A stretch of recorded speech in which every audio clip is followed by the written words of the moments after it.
Welcome to the Jeff Knows Inc. Entrepreneurial Show with your host, Jeff Lopes. We are live in the Jeff Knows Inc. podcast. I'm your host, Jeff Lopes. Super excited to have on Jason Duncan. What is up, brother? Man, I'm just loving life. Things are good, man. It's good to see you. Where are you based out of, to let our audience know? Nashville, Tennessee, Music City. Have you always been in Nashville?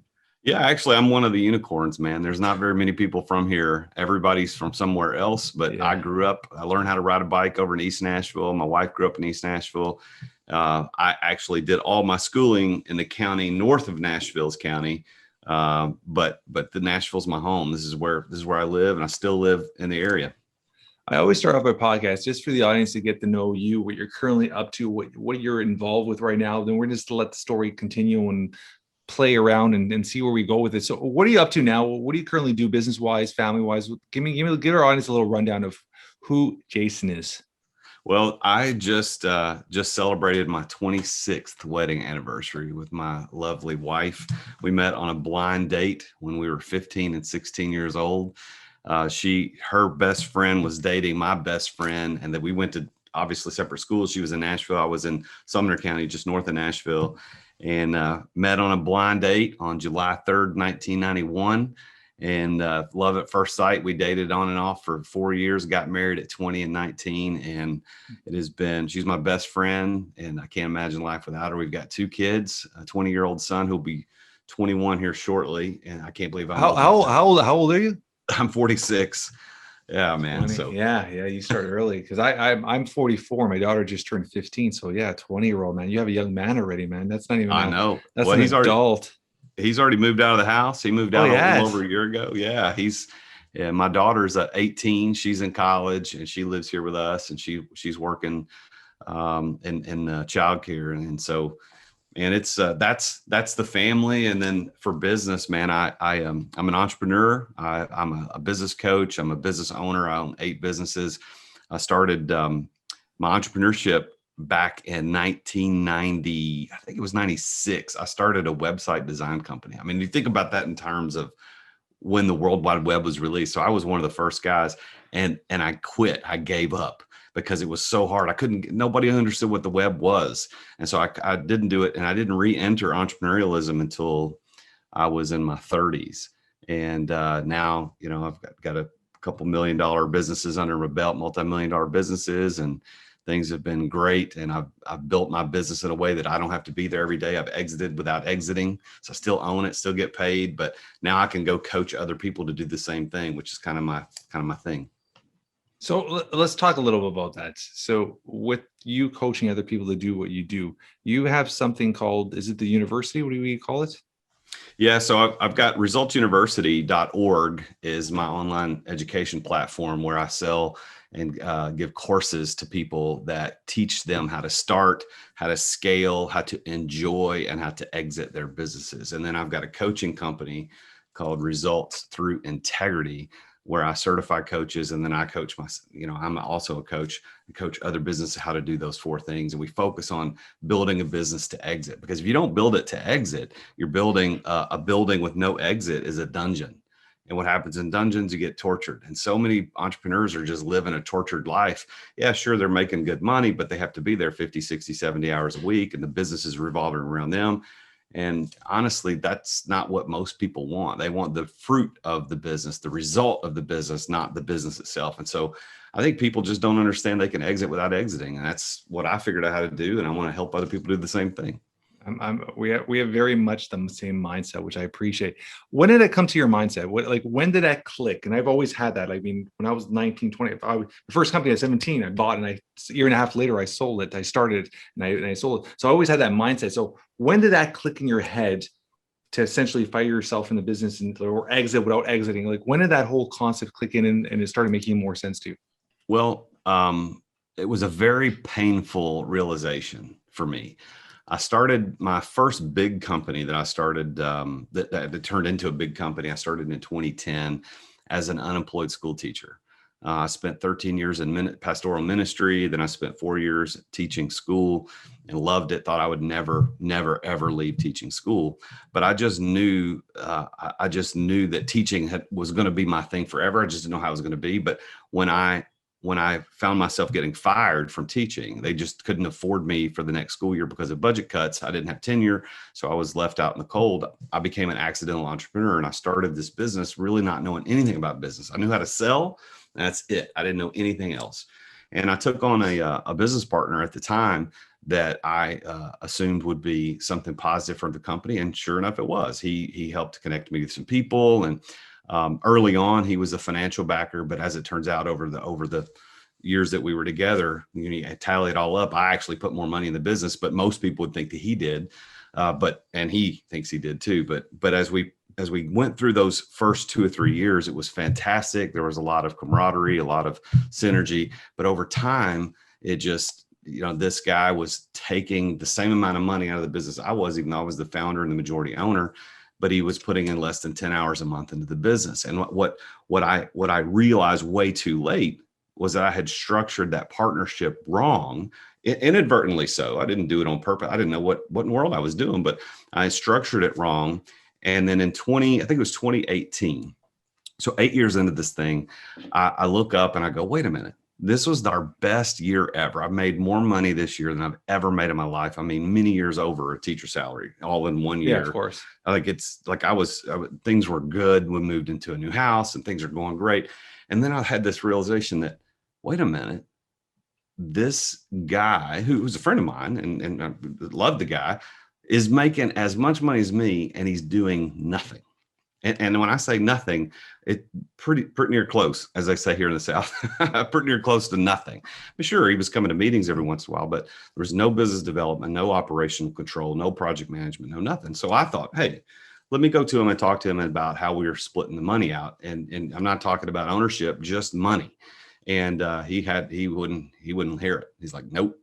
This is what we're doing, and I'm loving it. He was on the gravy train. I mean, if you look at what he invested originally, he made an 8,900% return on his money.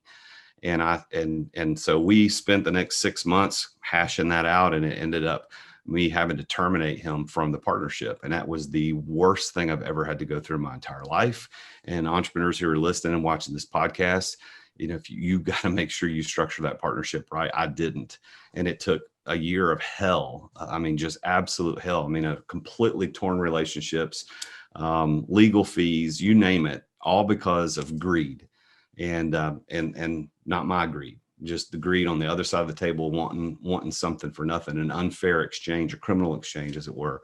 And so that was 18.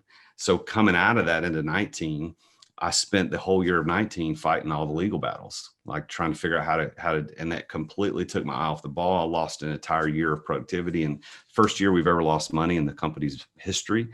And somewhere, Jeff, in the middle of all that is when I realized this exit without exiting thing, this is what people should be doing, because I spent 8 years working my tail off building a multi-million-dollar company that was recognized in Inc. magazine, Entrepreneur magazine, many business awards.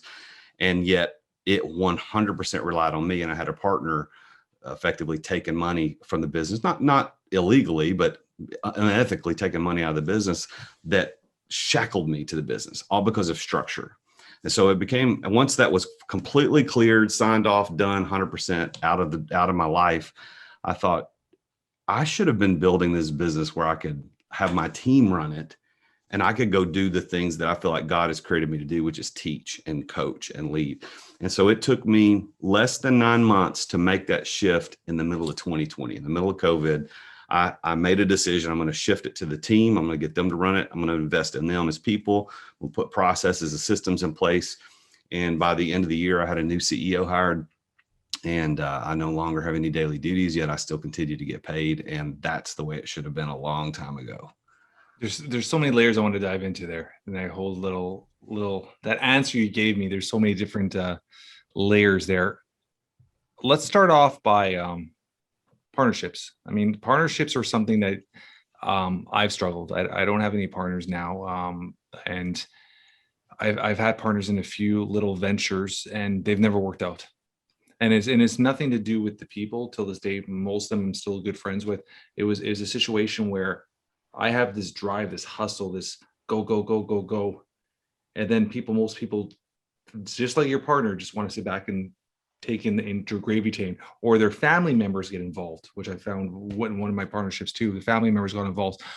Where's your taste with did it leave a sour taste in your mouth with partners, or would that be Absolutely. something you? Yeah. See, I'm 100% in the same boat. So like I said, I've had a few ventures with partners, and they've always left a sour taste in my mouth. Where my grandfather was a very successful entrepreneur back in Portugal, and he had a saying in Portuguese, and it's funny that it sounds a lot better in Portuguese, but it says pears are only made for socks.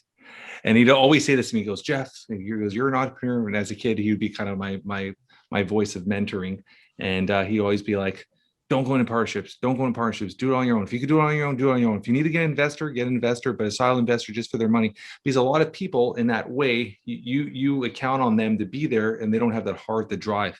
And I think a lot of that has to do, honestly, is everybody wants to be the CEO. Everybody wants to be a Shark Tank. I think a lot of people watch these Shark Tank and Dragon's Den shows, and they see Mark Cuban or Larry put whatever $500,000 down, and then come back and they just got this awesome return, but they're really not putting any effort. So I think a lot of people want to be that Shark Tank. They want to be that guy in that business where they're just investing, sitting back and getting a check, and they don't realize how much effort, how much sweat equity goes into running and building a company. And I think that goes a long way, because once you're in the trenches and you really know, like yourself, how to build a company, it's not easy to build a company like that. Because the reality is, entrepreneurs, I mean, there's always going to be fails and there's always going to be wins. You're just hoping at the end of the day you have more wins than fails. Yep. Right. So that's one. So with yourself, would you ever venture back into a partnership, or at this point in your life, you're just let me do my own shit? Well, in the 8 businesses that I own now, not counting my wife, who is a fractional owner of all the businesses, just because that's how we run things. She is not involved in any of them, but I have only have one business that I have a partner in now.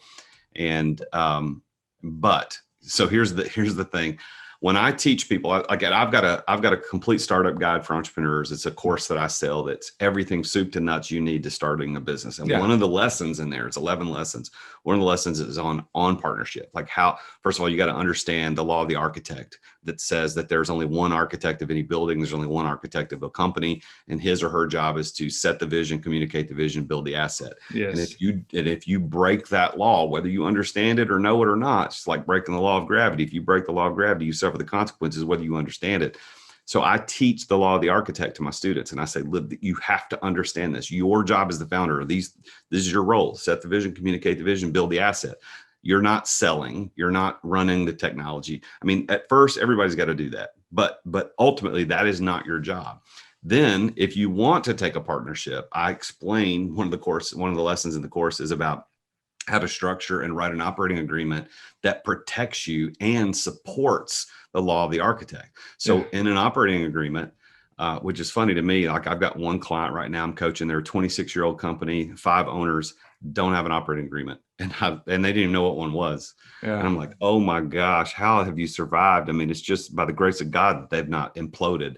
And I'm helping them work through that. But in an operating agreement, the operating agreement has to support the law of the architect, and it has to give one person, whoever the architect is, usually the founder of the company, his or her role is 100% in charge. Like Marcus Lemonis on The Prophet, which is one of my favorite shows. I love that show too. Anytime he comes in, he says, I'm 100% in control. Even if he's not a majority owner. Yeah. And I think that's what people who take on partners need to understand, is that one person has to be 100% in charge. Now, that doesn't mean dictator, because you're a jerk if that's what you want to be. You should be. Don't screw somebody else's life up because you got power issues. But one person should be in charge. And if the operating agreement clearly stipulates everybody's roles, duties, and obligations, and who gets to vote to make things happen, then I'm okay with partnerships. And the partnership that I have now, I've got a private equity company, and I've got one other. He's not a silent partner necessarily, but he stays in the background. And that was the way we wrote it in the partnership, is that he's going to help review some deals, but he doesn't want his name on anything. He doesn't want to be on the bank accounts like that. Yeah. He wants to be in the back end.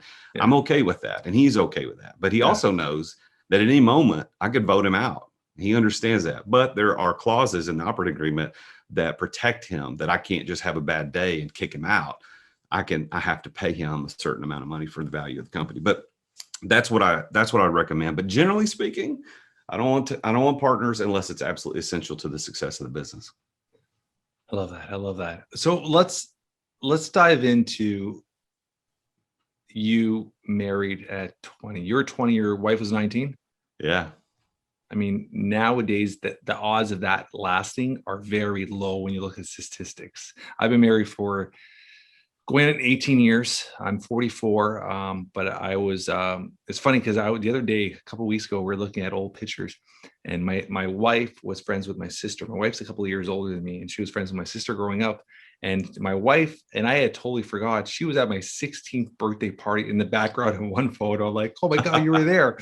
And it is funny that we started dating, it was around 19, and then we dated, God, almost 7 years before we got married. And then we got married. We've been married now for 18 years. We have 2 kids. How did you manage to keep that relationship strong at that age? Because you're still both growing as humans. I mean, you're developing, you're seeing things. You really, at 19, 20, you haven't lived the life yet. Yeah. How did you guys navigate? Because I think that's so important for other people to hear and understand. Because right now, I don't know how it is in the US, but the divorce rate in Canada is 3 out of 5 marriages don't last 5 years. And look at 2020, I guarantee the divorce rate just skyrocketed. People back into a reality of home working together, not knowing how to communicate, not knowing how to ask questions. How did you guys navigate from 19 on, 20 years old on? How did you guys make it through that? Did you have help? Did you have counseling? Did you have outside influence? Did you have mentors? Like, what got you guys through that? Well, I first of all, I would give credit to our faith in Jesus. And I think that both of us, outside of the grace that we have through him, would never have been able to make it, because, we were both young and dumb, and I was the dumber one, but she was dumb too. Like, we're dumb and dumber. We don't know what we don't know. Yeah. And to compound matters, we went straight from our honeymoon to move to a new city. We moved from Nashville to Atlanta, and I took a job as a youth minister at a church there. And my wife didn't even grow up in church. Like, she didn't, like, wow. She had since we had been dating, had come to faith in Jesus, et cetera. But like, she didn't have any background. So she went straight from growing up in no church to being a youth pastor's wife. And so that compounded issues even more. And I think my paychecks in 1995, we got married with like $328 a week. Yeah. And we had a $400 a month rent at an apartment. I mean, we didn't know. I remember that first summer just laying on the couch in the living room of our tiny little apartment. I'm pretty sure I cried. I'm not much of an emotional crier, but I'm pretty sure I cried because I realized we don't have enough money. Like, we can't pay. But somehow, Jeff, we were able to persevere and push through that, and we adapted to all that. But I'll tell you this, the commitment that I made to my wife when we got married, I wrote our vows, and the commitment I made to her and that she made to me is that we, the two of us, each other, we're the number one in life for one another. It's not going to be the future kids. It's not going to be our parents. It's not going to be siblings. It's not best friends. It's the two of us. And we have said now for 26 years, doesn't matter what happens. The world could burn down around us. Our kids could abandon us. Our parents could disown us. Doesn't matter. We're together.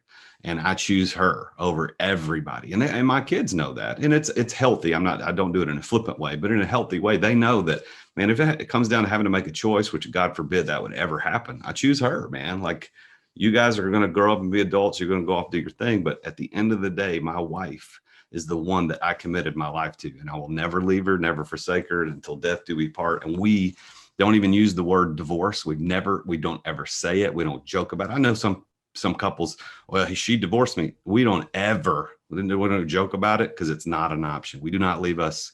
There's no out. So we're in, man. We're in for the long haul. I love that. I love that you're saying that, because you hear a lot of, I've heard the opposite. Where as a dad, a lot of people are like, these are my blood, these are my kids. Like, if I have to make a choice between my wife and my kids, I'm always going to pick my kids. So you're the first person to ever say that to me, which I think is pretty special. With that being said, I think it's pretty amazing because you guys are setting yourselves up for the future, because reality is a lot of people, it's just this cycle they go through where it's love each other, you're romantic, you're trying to do everything to impress that person, and then you get married, and then the effort drops a bit. Then you have a kids, the effort drops more, and they become your purpose. Then you have another kid, the effort drops more, and now you're so focused on them, you're focused on their sports, you're focused on their school, you're focused on them, and the marriage becomes secondhand. And then all of a sudden years pass by, and all of a sudden you're like, the kids are out of the house, and you look at your wife and you're like, you don't even know that person anymore. So I love that you said that, because I think it's so special that you keep that bond strong, because that's something me and my wife do very much as well, is we keep a very strong bond, because in the end of the day, you have to have each other. You need that support. Like, I'm going through a lot of emotional stuff right now. Like we talked prior with some personal stuff, and my shoulder to cry on is my wife. She's always there. And I think having that relationship, and I think that relationship works along with the communication aspect, being able to ask each other questions, know what each other is feeling, understanding, because people change, and understanding how to adapt to those changes and kind of work together. And I think a lot of people they think everything's okay. And then when they realize things are not okay, they're too scared to change. That's one. And second, they just numb it out, because they don't want to be the one asking the question or the one bringing up the concern. So they just numb it out. And then all of a sudden you got two people that are just numbed out, living together just to live together. So I love what you're saying, because I think that's so cool and special. How old are you when you had your first son, when you had your son? You were, I was 25, 26? 25, yeah. So you're at a decent age at that point. How does it feel as a young dad to have your son out of the house already? Because you're pretty young to have that. Well, yeah. Was it hard? Dude, that was a bad week. It was my birthday week last year, and it was unexpected. And there was no fight, or there was no blow up and he huffed out of the house. That wasn't what it was, but it certainly was unexpected. It was like, yeah, I think I'm gonna move out. We're like, what? Are you serious right now? Like, how? What? I mean, we didn't know what to say. And did he have a job already, or school? What is he doing? He graduated high school a semester early, and then he went to trade school, and he got a diploma in welding, and so he had finished that, and so he was 3 months removed from finishing that diploma, but he did not want to go welding. He's like, now that I've done it, I am not interested.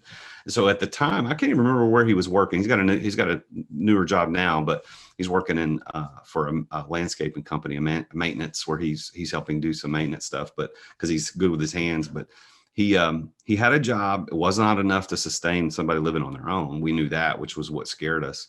And we said, man, like, okay, but if you make this choice, like, that's your choice. Like, we're not your backstop.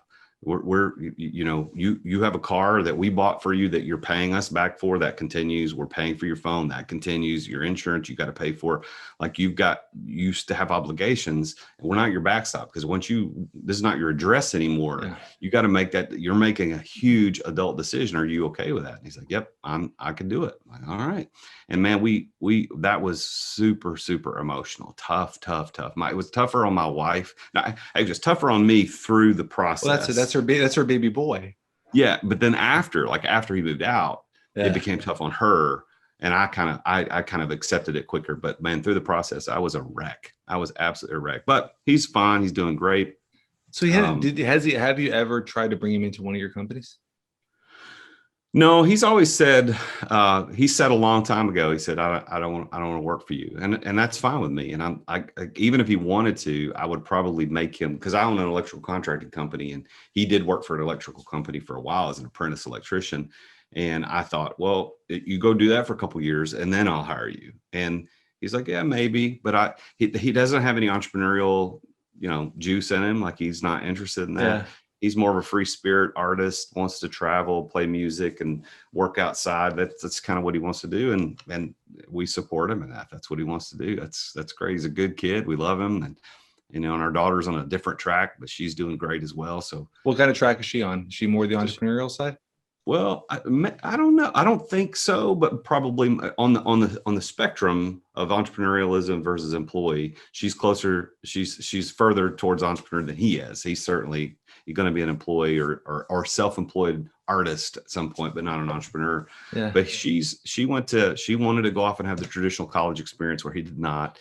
But she went to her first semester in college was during the COVID nuttiness, and so. That was not a traditional experience at all. She didn't enjoy it. She moved back home. So we were empty nesters for 3 months. It was fantastic. That was where I was leading that conversation to. Okay, go. Yeah. But she came back home, and she's got a great set of friends. She's got a good head on her shoulders.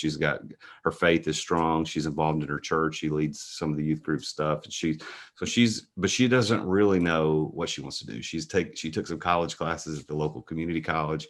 I think now we're going to be looking at maybe a gap year program for her, like to send her somewhere to get some sort of experience. It's weird now because we don't know where, we don't know what's going on in the world right now. I know the U.S. is certainly much more open than Canada is, thank God. Yeah. But we don't know what that's going to mean for her. Yeah. But she's talked about wanting to start a business with a friend, but she hasn't come to me yet. I'm going to let her come to me. I'm not going to go talk to her about it. Yeah, interesting. I'm very much in the same boat where my son is, I don't think he has much entrepreneurial juices, but he's very driven. So whatever he puts his mind to, I can see him doing well at it.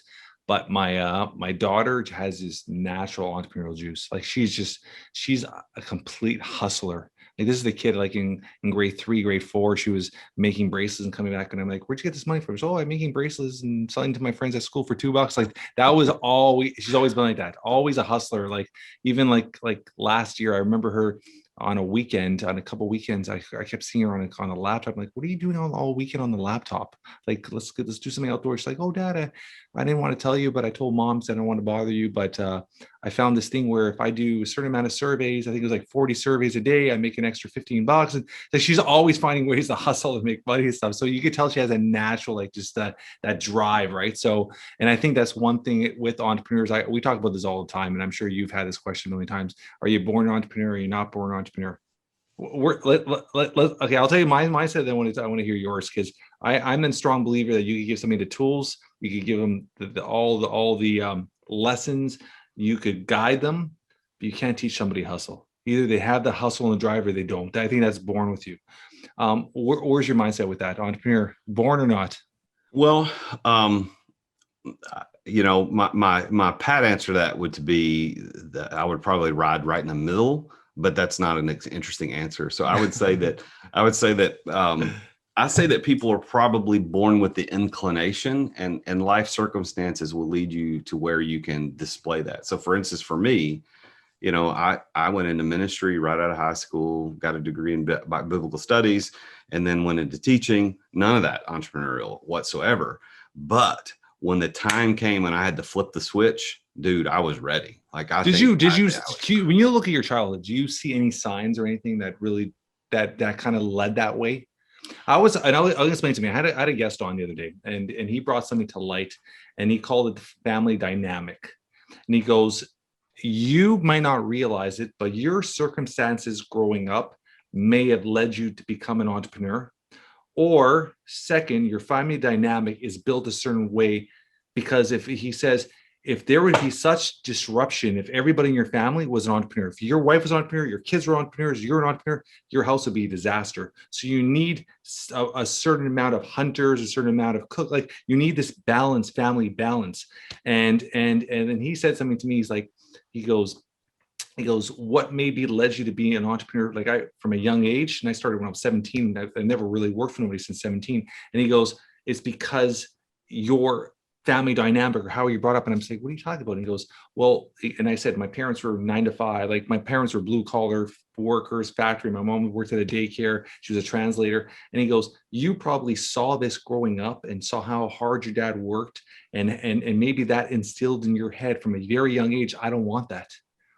And it subconsciously kind of drove you to be an entrepreneur. So he said he really opened up the kind of like the mindset of the family dynamic. And then he looked at me and he goes, look at you and your wife. He goes, let me guess. He goes, your wife's pure opposite. She's very grounded, very like, and I'm like, yeah, my wife's pure opposite, very grounded. My wife says this every day is, if today didn't change, it was a good day. It's all about just family values, coming home, enjoying your family time and stuff. But then I'm go. So she grounds me at home. And then my kids are the opposite. One's relaxed, one's a hustler. So you look at the family dynamic, and when you actually study your family, it kind of makes sense, right? Yeah. Well, I think there's probably a lot to that. I know that growing up, my mom was a stay-at-home mom all my growing up years. My parents have been married almost 50 years. Never, we don't have any divorce in our family that I can think of. Yeah. Everybody's stayed married for a long time, and my dad worked for the same company for like 30 years, and he was also in the Navy, and so. There are no business owners or entrepreneurs in my immediate family. My grandfather on both sides were employees of their respective companies. So I don't know, maybe there's something to that subconsciously, but it took me a long time. I was in my late 30s before I started, mid 30s before I started my own company. So I don't know. With your, I mean, obviously you said there's been ups and downs with partnerships, stuff like that. Give me one moment that you could think of as an entrepreneur that you're just like, and I think we all go through this as entrepreneur, Jason, is you're like, what am I effing doing, man? This is so much stress, so much anxiety, so much strain on myself. Have you had one of those moments? Like you said, was it the last year and a half? Was it before that? When did you have that moment where it's like, wow, like you had to really just reassess and understand why you do what you're doing? Well, the way I tell people is that for the life of the entrepreneur, there's an invisible horizontal line that only the entrepreneur can see. And below that line is bankruptcy, lots of bad stuff. That line is out of business. Under that line, bad stuff happens. Yeah. And the entrepreneur is the only one who can see how close the business is to that line at any one time. And so every day you wake up and you're either really close to it or you're really high. And because if you ever go below it, you're out of business. And so there have been so many times that I've been so close to that line that I didn't know how I was going to be able to make it. I know that financial, other than the end of the relationship with my partner, we had a fantastic relationship. Like we were good friends. We rode motorcycles together. That's how we met. I mean, we had similar worldviews. His wife and my wife, the four of us would go to dinner occasionally. We had a good relationship. So I never had relationship issues. I didn't have any employee issues. I had one customer that almost put me out of business, and it was a financial issue. I had a customer who was at the time was one of the largest healthcare providers in the world, and we were lucky enough to get a contract with them to do a lot of their hospitals, because my company was in the LED lighting space, and we do LED lighting retrofits all over North America. And so we had a contract to do a bunch of their hospitals, but they were so unethical in the way they ran things, which was ironic because they're supposed to be a faith-based organization, which certainly doesn't protect you from people doing stupid stuff. But they held out on us. They were over 160 days late on a $1 million invoice. Here I am. I'm a small company. I can afford to float that for a little while, but I can't float that for 6 months. And so they did it. And then I had to write a letter to the CEO, and finally the CEO saw what was happening and forced the CFO to cut the checks, and we got paid up. But that experience, they did that twice, by the way. They did it over 2 years. That almost put us out of business. But when we came back out of it and negotiated our way through it, we were much, much stronger company because we had figured out how to negotiate it. The thing that we came out of it with, though, was debt. We had never been in debt before, but we had to take debt just to float that $1 million two times. That was the worst time, and it was because it was financial. I mean, we had 15 or 20 employees. We never missed a payroll ever until COVID. And I think everybody missed payrolls in COVID, but like we never missed a payroll. And that's when I had to go out and find a way. Like there was a moment we needed $250,000 to make ends meet, and we didn't have it. Bank wouldn't give it to us. Nobody would give us any money. My partner wouldn't put any money in, and I was like, okay, well, I guess I got to go do it. And I figured out how to get it done. And I, remember writing that check and putting that money in the business. And I told my partner and I told my finance director, I said, this money will be returned to me in 60 days.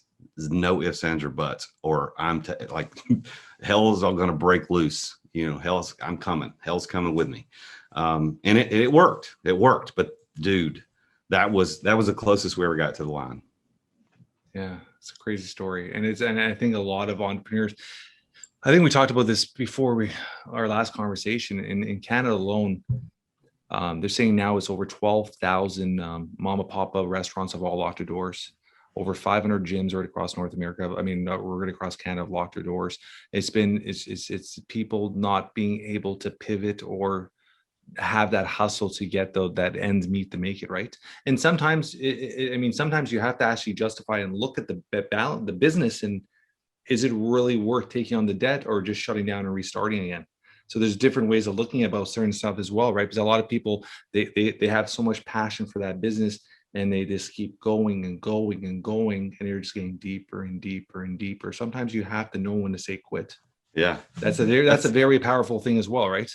Yeah, well, that's a thing called escalation of commitment, and so we commit to something as an individual who has high integrity. We commit to it, and then it doesn't work, and so we escalate our commitment, thinking that our escalation of the commitment will actually make it work. When in fact, it probably works at the opposite. 100%. But there were times when we had, my partner and I at the time had conversations about, is this it? Is this it? And you know what kept us from saying no, this is not it? Debt. Had we not had, this is the weird irony of debt, because we never had debt until that customer screwed us. But because we had debt, we committed, said, look, we can't close it down because I'm not writing that check. You writing that check? And he's like, no, I'm not. So we stayed in, but there were times that had debt not been there and we were having such issues, we probably would have said, you know what? We're done. This is a good day. I'm going to go do something in an industry I actually care about, because I never cared about lighting. I mean, I was successful at it. Yeah. I didn't know anything about it, learned a lot about it, and sold a lot of it. But, if I could go back and do it all over again, I would never start a lighting company. And I ask entrepreneurs that all the time. Like, if you could go back and do it all over, would you be in the same industry? It's about 50-50. Some say yes, some say no. But I can tell you, hell no. Like, I wouldn't do that. I wouldn't do lighting again. Not because I hate it, but because now that knowing what I know now, let me go back 10 years, 15 years, of course, and get into something I really care about. And dude, I would be a billionaire right now. Like, I would have killed it. But I suffered through in an industry I didn't know because I was an accidental entrepreneur, but I still made it work, because our ability to adapt will always outperform our ability to plan. 100%. So we can plan all we want, but your ability to adapt to crap when it hits the fan, that's going to outperform that ability to plan every time. I love that. I love that. So fast forward now that you've had all these lessons, all this stuff, 8 companies is a lot to juggle. Like when I'm on your podcast, we'll talk. I'm pretty much everywhere as well, but 8 companies, as a busy entrepreneur, how do you manage your schedule? And that's something I put a lot of effort into my schedule, my blocking, putting my non-negotiables. How do you balance your schedule?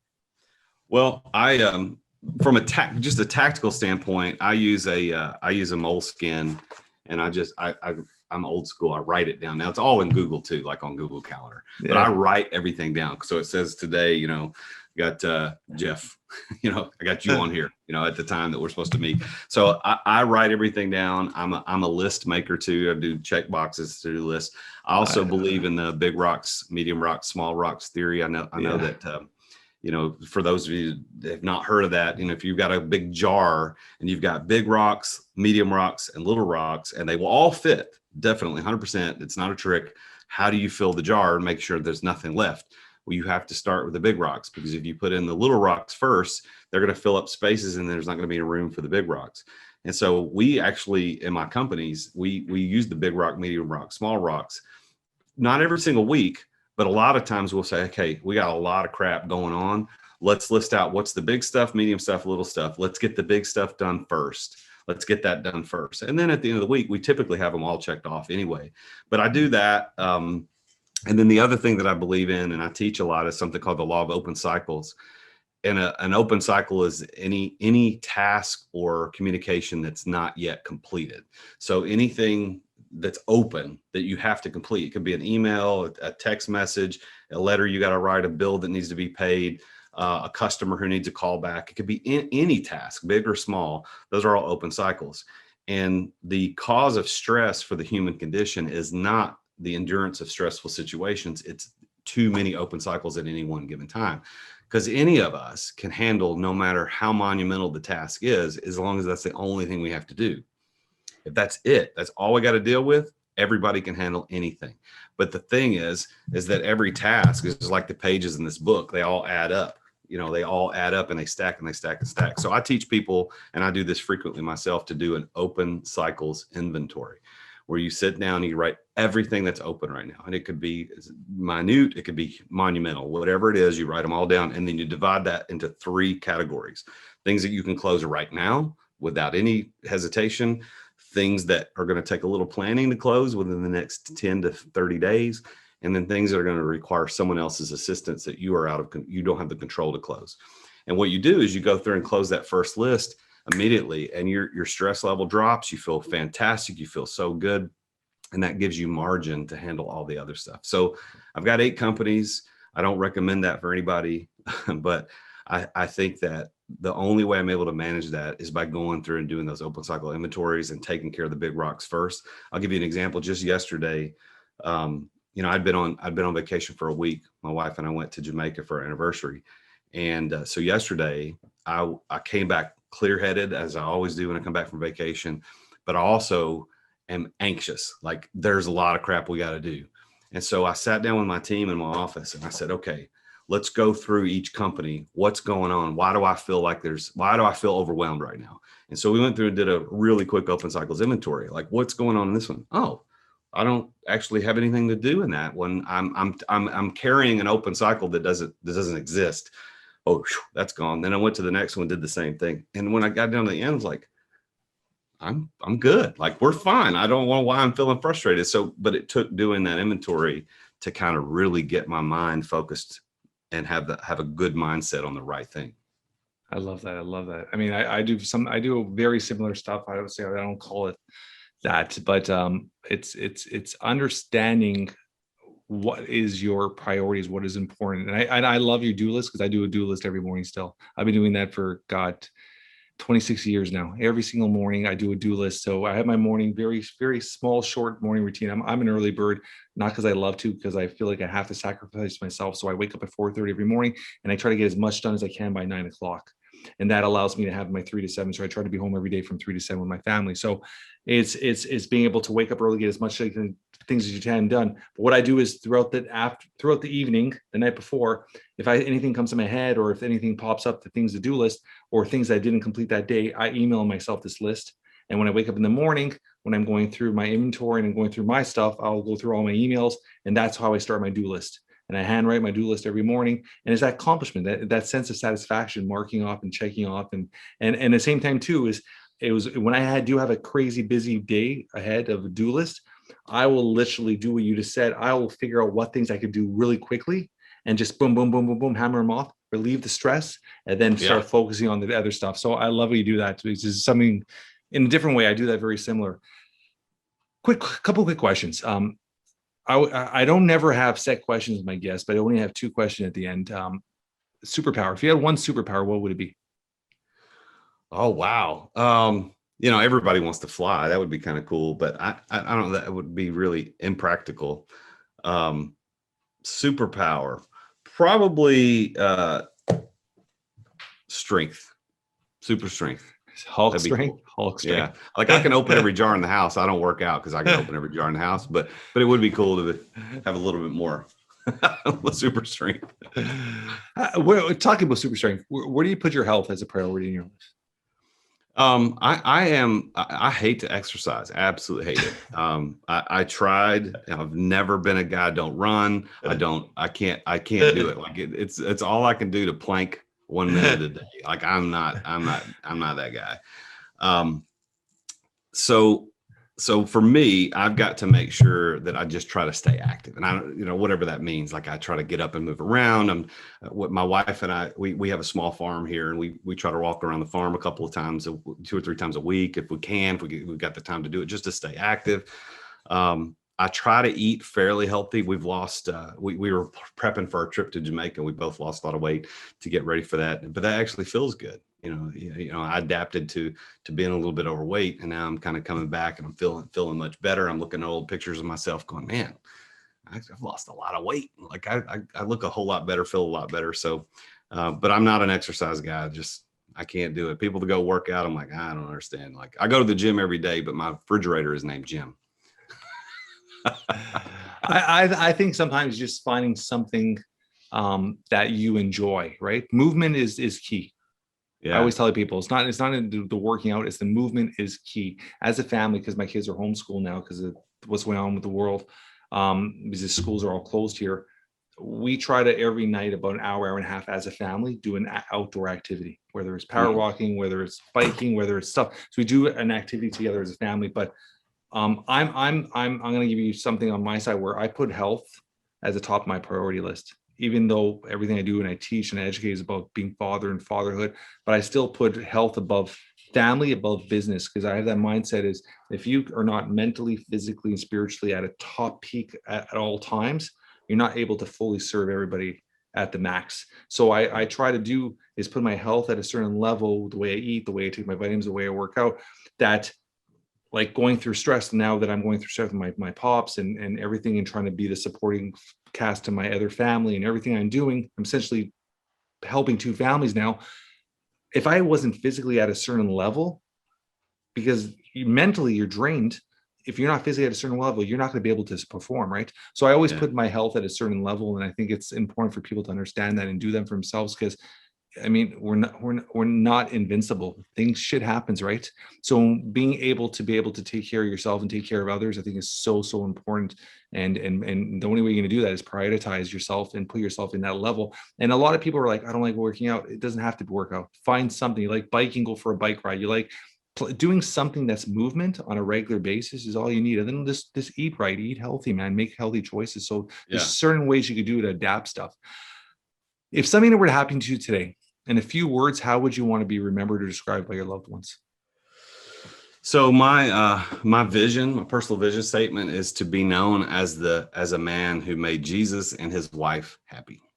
That's it. Like at the end of the day, happy wife, happy life. That's right, man. If my wife is happy and my Savior Jesus is happy with me, I feel like what else is there? Like I'm good.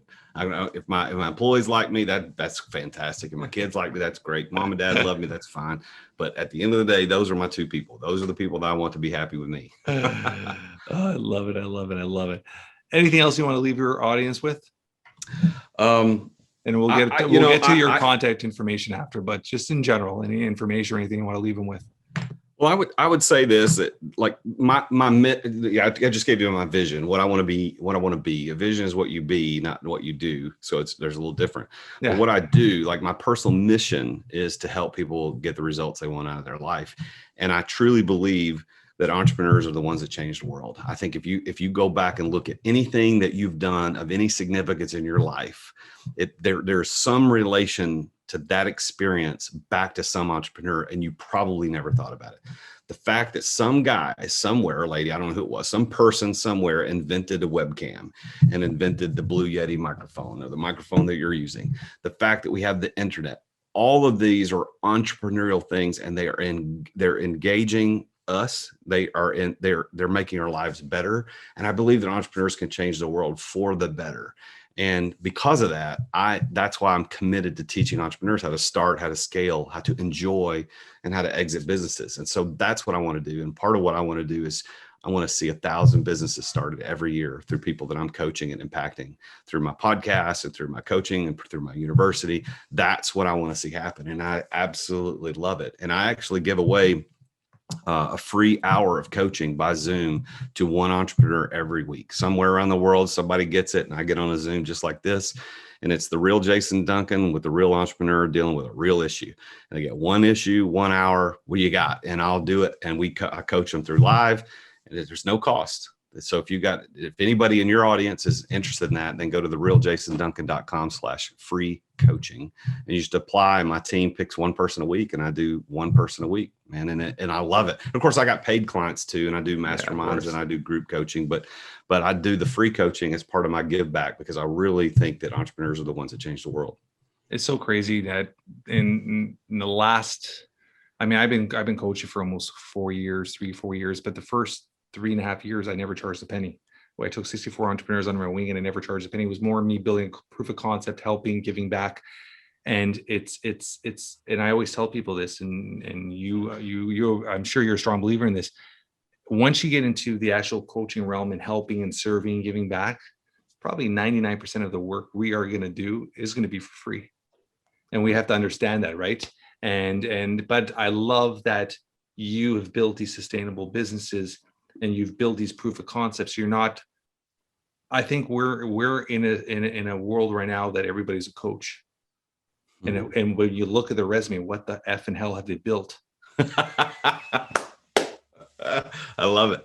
But it's true, right? It is true. If you go to Instagram, it's a coach chasing a coach, chasing a coach, chasing a coach. Just chase everybody's tail, or everybody's coaching a coach.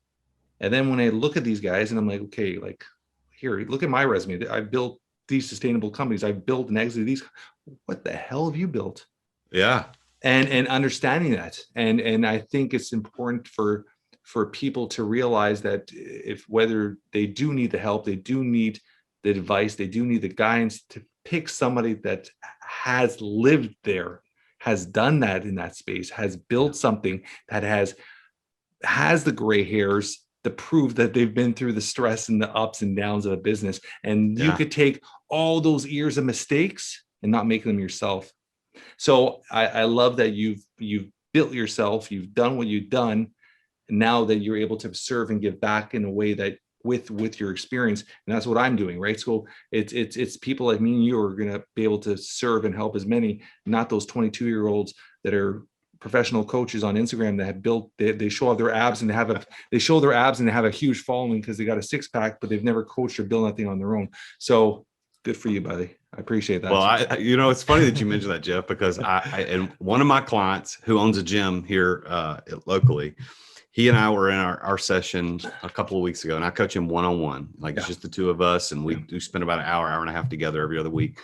And he was fired up this day, man. He's something, I don't know what was going on, but he was in a good way, not angry. He was just really fired up I didn't prompt him with this, but he said to me, very similar to what you just said, is like, man, I'm so sick of seeing these Instagram gurus that never done a damn thing in their life. He said, man, they haven't built anything. They don't know anything. He said, they need people. And then, of course, this is going to self-serving. He said, they need people like you who built it. Like, we actually meet in my company's office, where the company that I've exited, we meet in their training room when I do my coaching session. He's like, you built something and you exited and you had a partner that you had to deal with. And and so I said, hey, his name is Jason as well. I said, Jason, could you call this lady on the marketing team and get on video and say all that? It's true. It's so true. So true. Right. And I love it too, man. When you see these guys on Instagram and they're speaking, but you don't see anybody in the audience, and you're like, I'm pretty sure they're in a room by themselves and they're just talking, acting like they're talking. I'm like, man, what have you done? Like, did you build anything? Have you even done it? Do you even know what you're doing? Have you had to terminate a partner? Did you have to get funding? Did you almost go bankrupt? Did you have to go borrow money from Guido and he's going to knock your knees out, but if you didn't pay it back? Like, what did you do? Have you fired anybody? These coaches who've not done anything, I don't know how they make money, but it does give me hope, because I've done it and I can probably make money at it. I love it. How can our audience get a hold of you? Well, you can follow me on Instagram and LinkedIn at The Real Jason Duncan. That's at The Real Jason Duncan. I'm also on YouTube. If you just YouTube search The Real Jason Duncan, I post 3 or 4 videos a week on content related to wisdom for business leaders, Friday sales tips. I do other content just specifically for entrepreneurs, but therealjasonduncan.com will lead you to that entire universe. Love it. I love it. Appreciate you, brother. Looking forward to continue this relationship, man. I think we have a lot in common. I think we could probably help each other in the future and grow together. So I appreciate you, brother. Well, I am honored that you invited me on the show, Jeff. I'm honored to meet you. And I'm also this has been a great experience. So thank you. I appreciate you very much. Thank you, brother. Have a good day. You too.